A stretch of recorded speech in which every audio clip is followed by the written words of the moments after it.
महामणिभूषितलिङ्गं मणिपतिवेष्टितशोभितलिङ्गम् दक्षसुयज्ञविनाशकलिङ्गं तत्प्रणमामि सदा शिवलिङ्गम् कुङ्कुमचन्दनलेपितलिङ्गं पङ्कजहार सुशोभितलिङ्गम् सञ्चितपापविनाशकलिङ्गं तत्प्रणमामि सदा शिवलिङ्गम् देवगणार्चितसेवितलिङ्गं भावैर्भक्तिभिरेव च लिङ्गं दिनकरकोटिप्रभाकरलिङ्गं तत्प्रणमामि सदा शिवलिङ्गम्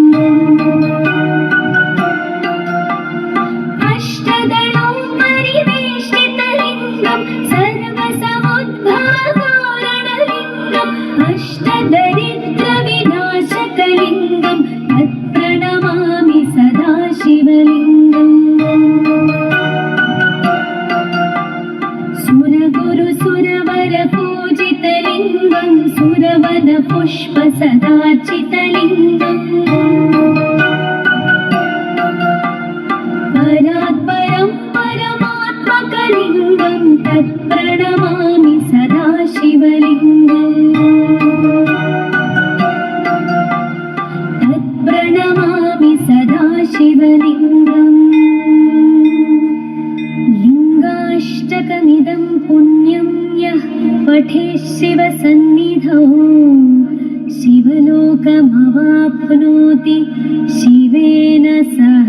मोदते।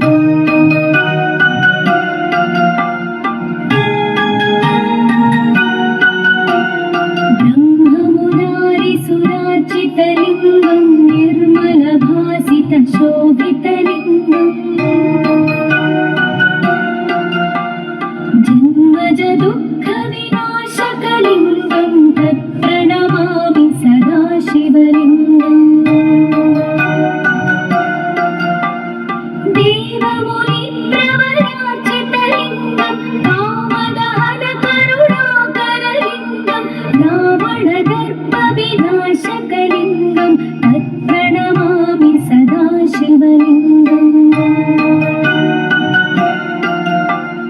सर्वसुगन्धसुलेपितलिङ्गं बुद्धिविवर्धनकारणलिङ्गं सिद्धसुरासुरवन्दितलिङ्गं तत्प्रणमामि सदा शिवलिङ्गम् कनकमहामणिभूषितलिङ्गं मणिपतिवेष्टितशोभितलिङ्गम् दक्षसुयज्ञविनाशकलिङ्गं तत्प्रणमामि सदा शिवलिङ्गम् कुङ्कुमचन्दनलेपितलिङ्गं पङ्कजहार सुशोभितलिङ्गम् सञ्चितपापविनाशकलिङ्गं तत्प्रणमामि सदा शिवलिङ्गम् देवगणार्चितसेवितलिङ्गं भावैर्भक्तिभिरेव च लिङ्गं दिनकरकोटिप्रभाकरलिङ्गं